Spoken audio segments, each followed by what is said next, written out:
રહ્યા છો YNN news. હું છું એન્કર કવિતા પટેલ. હવે જોઈએ અગત્યના સમાચાર. મહત્વના સમાચાર મળી રહ્યા છે ડભોઈથી. ડભોઈપુરા ગામે થયેલ હત્યાનો ભેદ પોલીસે ગણતરીના કલાકોમાં જ ઉકેલ્યો. ગતરોજ હત્યા કરેલી હાલતમાં યુવક હસમુખભાઈનો મૃતદેહ પુડા ગામની સીમમાં કપાસના ખેતરની ધારે મળી આવ્યો હતો. મિત્ર હસમુખ ભુવનભાઈ ચૌહાણે તેના ખેતર નજીક બોલાવી મિત્રોએ જ હત્યા કરી હોવાનો ખુલાસો. હસમુખ પુડા ગામનું રહીશ સિક્યુરિટી ગાર્ડ તરીકે નોકરી કરતો.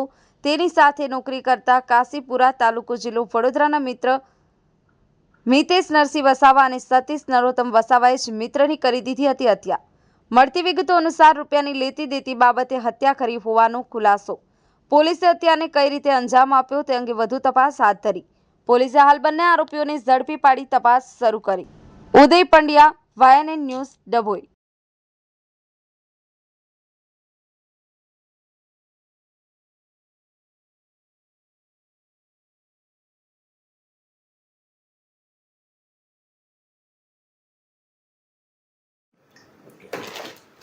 ગઈકાલે ડભોઈ પોલીસ સ્ટેશનમાં એક ગુનો રજીસ્ટર થયેલો છે, જેમાં હસમુખભાઈ ભવનભાઈ ચૌહાણ નાઓનું મર્ડર થયેલાની વિગત જણાઈ આવેલ છે અને તે આધારે તેઓના ભાઈ જયંતિભાઈ નાઓની ફરિયાદ લઈ આગળની તપાસ હાલ ચાલુમાં છે. એ દરમિયાન વિગત જોતા તારીખ 20/2/25ના રોજ સાંજના 7 થી 8 વાગ્યાના અરસામાં હસમુખભાઈ ઘરેથી કહેલા કે હું એમની પત્નીને કહીને ગયેલા કે હું આવું છું, મને ફોન ના કરતા.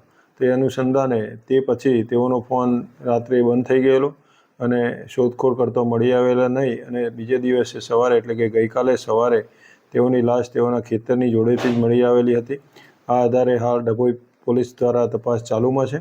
તપાસની વિગત જોતો તેઓના મિત્ર મિતેશ નટવરભાઈ વસાવા નાઓ સાથે પરિચય હતો અને તેઓ બંને જોડે નોકરી પણ કરતા હતા અને પૈસાની લેવડ દેવડના કારણે આ મિતેશ વસાવા અને તેઓના જોડીદાર સતીશ વસાવા નાઓએ તેઓનું મોત નિપજાવેલાની વિગત જણાઈ આવેલી હતી અને એ આધારે બંનેની ધરપકડ કરી હાલ આગળની કાર્યવાહી ચાલુમાં છે.